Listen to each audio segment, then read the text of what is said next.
The following is an Outdoor Channel original production. Tonight, you will hear the story of one of the largest game warden cases in Ohio history, followed by an unfortunate discovery during a routine traffic stop. My name is Randy Nelson, and in my 35-year career as a fishery officer, I became known as the best investigator in British Columbia. Just leave him out here to rot.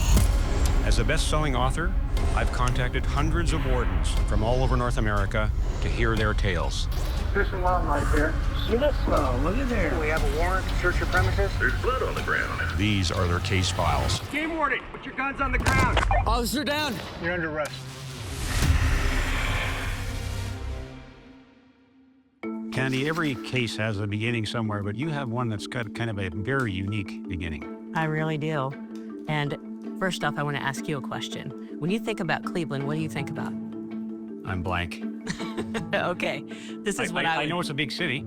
It is a big city. Yes. Concrete jungle. You wouldn't think that one of the most egregious poachers would have come from Cleveland. Right. One of the largest white-tailed deer cases in our history. Wow.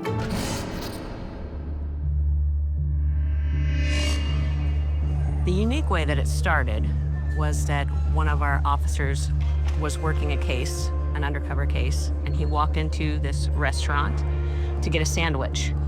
So he was sitting at the bar area, and he had a camouflage cell phone case on his phone. I'd like to pay for this, please. Thank you. There were two other men in the bar. One of them walked up to him and said, "Hey, do you hunt?" Hey. And the officer said, "Yes, I do." John, by the way. Cliff. How you doing, Cliff?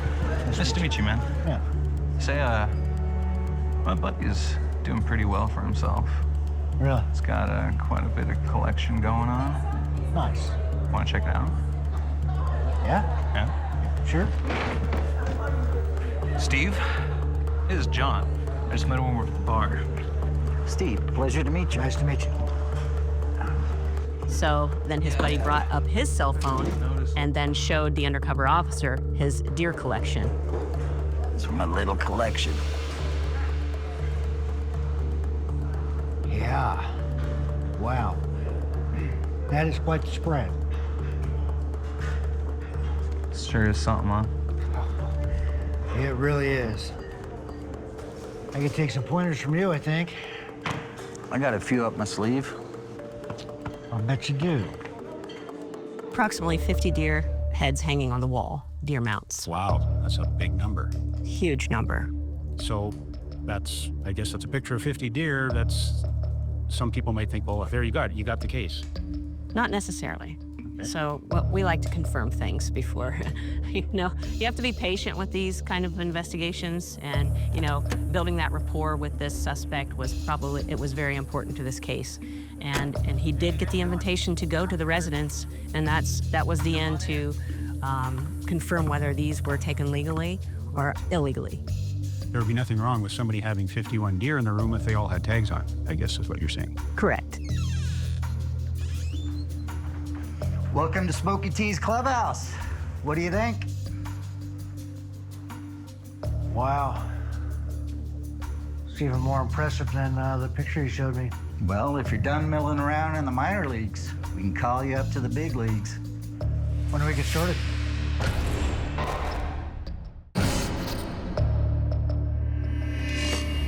He did get the invitation to go to the residence. That was the end to confirm whether these were taken legally or illegally. Well, if you're done milling around in the minor leagues, we can call you up to the big leagues. When do we get started? So he had to go further. He had to go further. We had to go further for confirmation. And during that time, our undercover also learned, more information of illegal activities that this man was doing. So it grew into something bigger once he got inside and Absolutely. formed a rapport with this guy. Yes. Over the next 2 years, they became friends, and the suspect, anytime that he would kill a deer, he would call the undercover for help, ask him for help. And during that time, that's our undercover is just documenting everything that's been happening at that time. Yeah. Pretty direct evidence he's going to have down the road. Exactly. Awesome. And that's what we were after, getting direct evidence, our eyes on the evidence as officers. Okay. During this 2-year period, he would find out that almost all of the deer that were on the wall were untagged, which they're required to have a tag on them. Right. So they were illegal. And he did brag about taking 2 bucks every year. And you're only allowed 1 buck in Ohio. He also bragged about having a deer diary, Yes. a diary where he had documented every single deer that he had seen Oh, that's interesting. or killed Yeah. or shot at, Yeah. whether it was a buck or doe. Okay. He also bragged about selling deer meat. Oh. He said Okay. he had over 300 customers. Wow. So you're getting into something pretty big here. Getting into something very big. And is this one guy doing all this? Or- He did have accomplices. Okay. He did have accomplices. Yeah. And their process was that he and the accomplices would kill deer. They would bring them to the main suspect's house. Yes. They would butcher them in the shed. Yeah. And then they would freeze the meat or box it up. So you didn't know how many deer were in that box. It was just deer meat. Yeah. They would take it to a processor in Ashtabula County, Okay. have it processed into these, what they called smokies. A type of sausage? Some type of sausage, yes. And then that was the product that they would sell.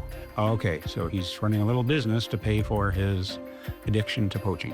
Correct. So we gathered enough information to do search warrants.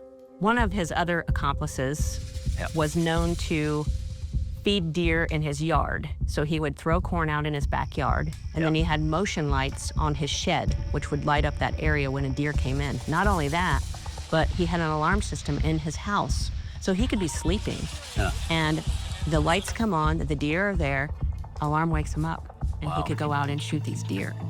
That's a pretty elaborate system. And this accomplice, we already knew that he had killed 2 deer illegally anyway, so we had to interview him. Right. And we did interview him and ended up doing a search warrant on his residence as well. And is this in a neighborhood, a residence? Yes. So Residential neighborhood, probably maybe an acre. no reports from neighbors? Or Well, they were shooting them with bows. Oh, okay. That was the implement of choice. Okay, well, quieter and sneakier. Stealth. Yes. So you got another person involved in this now, and what happens next? It just kept snowballing. In the end, we had 8 suspects. Yeah. And we then did the search warrants.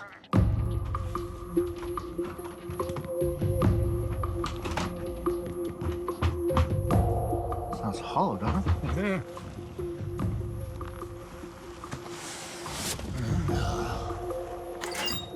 Oh, look at there. Well, there you go. Check it out. Yeah.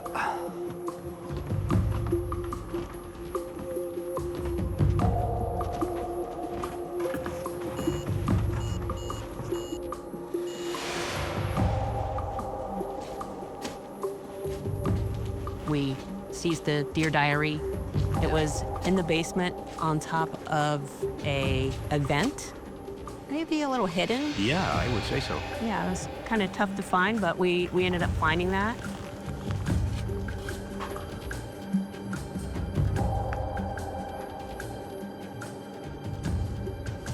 John, I got something.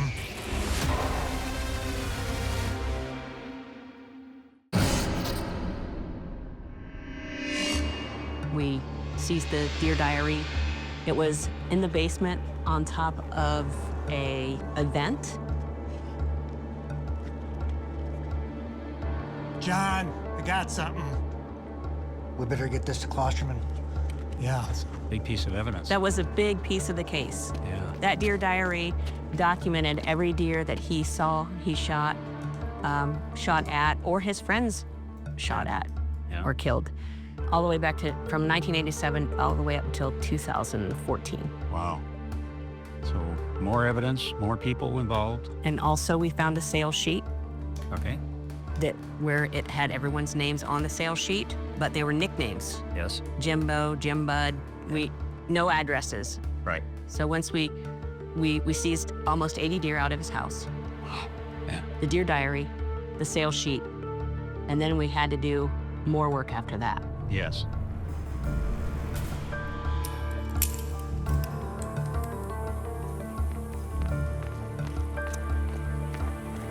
Steve.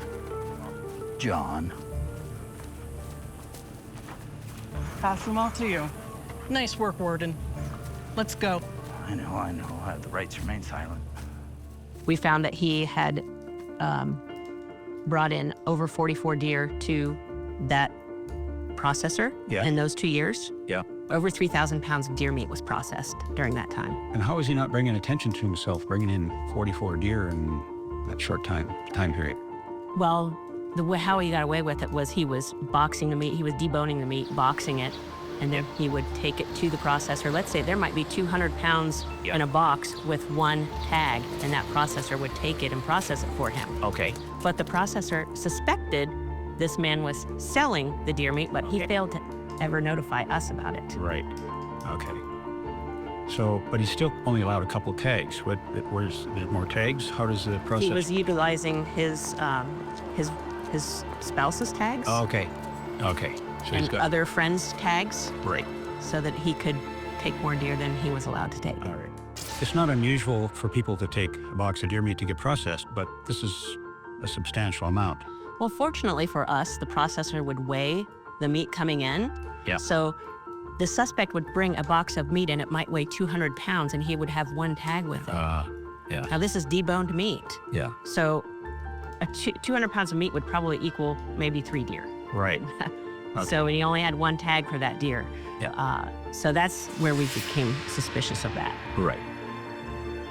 After we put all the information together, Yep. then we presented it to the prosecutor. Yeah. And here we are taking a deer case to the Common Police Court of Cuyahoga County. So a guy who's used to dealing with big city crime and... Big city white collar crime. Right. We're bringing him a deer investigation. Yeah. What kind of reception was that?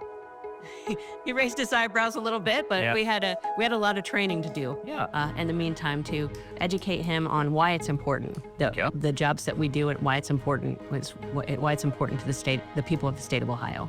Yep.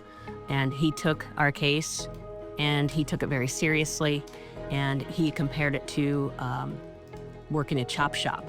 Yes. Where he says these people are stealing the meat from the people of the state of Ohio. They're taking the deer unlawfully, they're turning it into product, and then they're making money out of it. So that's the way he looked at this case. Sounded like he was a quick study. We need more prosecutors to pick things up on that. We do. That's awesome. And he called them Racketeers and Camouflage. Perfect. Was one of my favorite quotes out of the whole case. Yeah. Because there were a lot of quotes. That's what it is. It's organized crime. Exactly. And that's the way he looked at it. Good.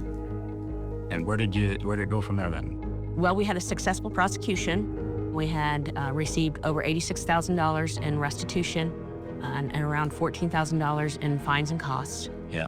2 vehicles were forfeited to the state of Ohio, as well as the deer mounts. Yeah. Almost all of them out of the main suspect's house, except for 10.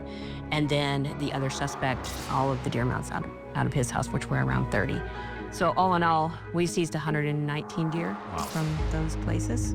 Any guess on how many man-hours were involved in the officer side or I can number of say officers? well over 1,000. Yeah. Yeah.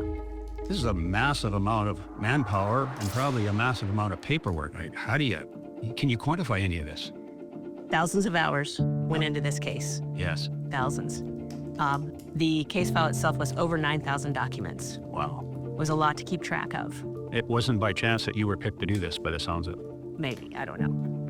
I didn't know how big it was going to be. Yeah. They said, you're the lead on this. And I thought, okay, just lead the search warrant, right? Right, yeah. And the undercover officer said to me, he goes, I catch him, you clean him.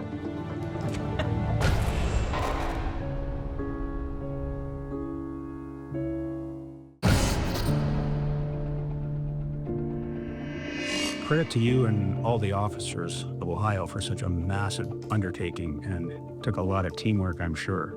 And a special credit to you for some of the recognition you've got for receiving the Guy Bradley Award for this case and others that I understand you have done. Thank you, I appreciate that. Yeah. Guy Bradley, it was amazing. He was the first game warden ever killed in the United States in 1902. And this award is very prestigious, only given to 1 or 2 officers a year. Correct. 1 state officer and 1 federal officer per year.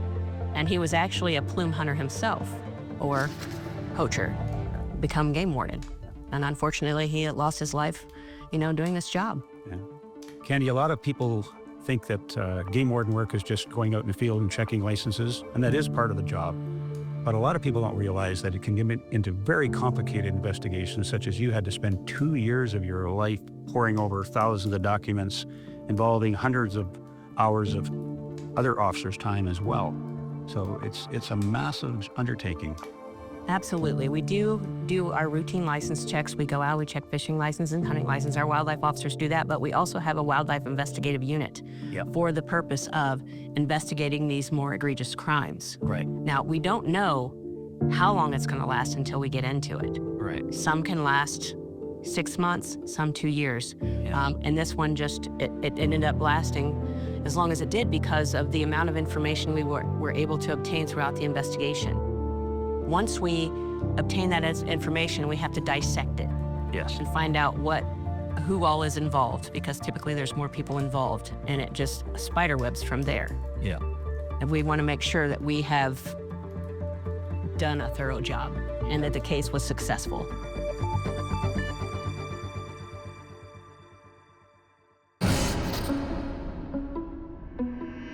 So Craig, I understand in Oregon, it's the state troopers who enforce wildlife laws. Is that correct? Yeah, that's correct, Randy. In Oregon, I think it's just us in Alaska now that have Fish and Wildlife Enforcement as a division of the state police. So when you're hired in Oregon, you go through the academy with all the other troopers and recruits. And once you're completed the academy, they assign you to either the patrol, fish and wildlife, or criminal divisions. That must lead to some interesting crossovers. Yeah, so because we're all state troopers, we're all charged with enforcing not only fish and wildlife laws, but all traffic and criminal laws as well in Oregon. And then additionally, in Fish and Wildlife Division, we do marine and ATV laws as well. Yeah.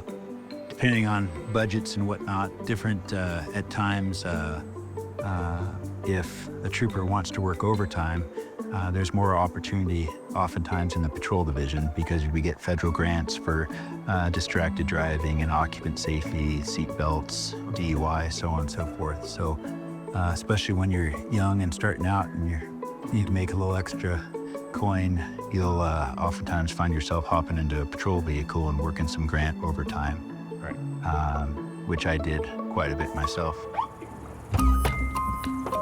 On one occasion, I was working that grant, and I had stopped a gentleman for not wearing a seatbelt. Yep.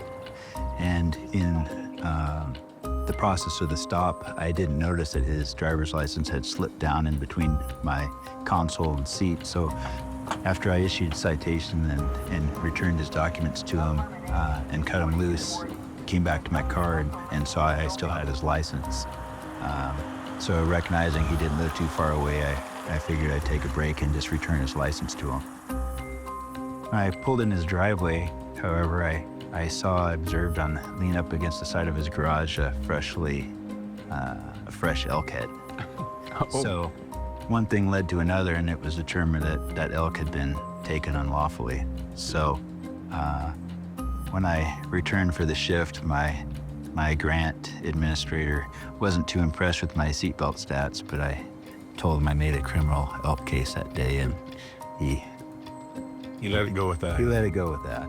So, yeah, that's one of the advantages of all training and working together and having those different responsibilities. Is it just gives you more tools in the toolbox, and keep your eyes open. You never know what you're going to see. So if you're poaching in Oregon, do up your seatbelt. Well, that's one way to avoid that one. Maybe perhaps that guy would have.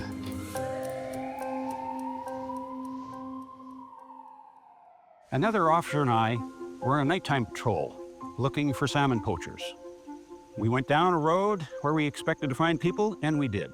There was a large group of people, but we couldn't really see much. It was a very dark night, and we didn't have night vision equipment at that time. But I put on my camo coveralls, and I crawled across 100 yards of gravel bar to get close enough to them. I got closer and closer, making sure I wasn't moving any rocks, making any noise. Eventually, I'm about 10 yards from the people. They're having a great time catching all these fish, but I'm also having a good time watching them. I watched and waited, and then I slowly crawled away back about 50 yards and found a little bush about 3 feet in diameter. I crouched down behind the bush signaled on my radio for my partner to come in. His idea was to turn his flashlight on and flush the people out in my direction. It worked every time. He turns his light on, and sure enough, the people come running. The person that I wanted the most was leading the pack. So I've still laid down behind this bush, and the man was coming directly at me. He's running through the dark, and as he goes by me, I reach out and grab him by the arm. He jumps off the ground about 3 feet. He's up in the air, he comes down, and he farts. And all he did after that, he said, "Excuse me." The first word out of his mouth is "excuse me." Only in Canada could a poacher be caught in the middle of the night by who knows what or who knows who and apologize for passing gas. Remember, wardens can be anywhere.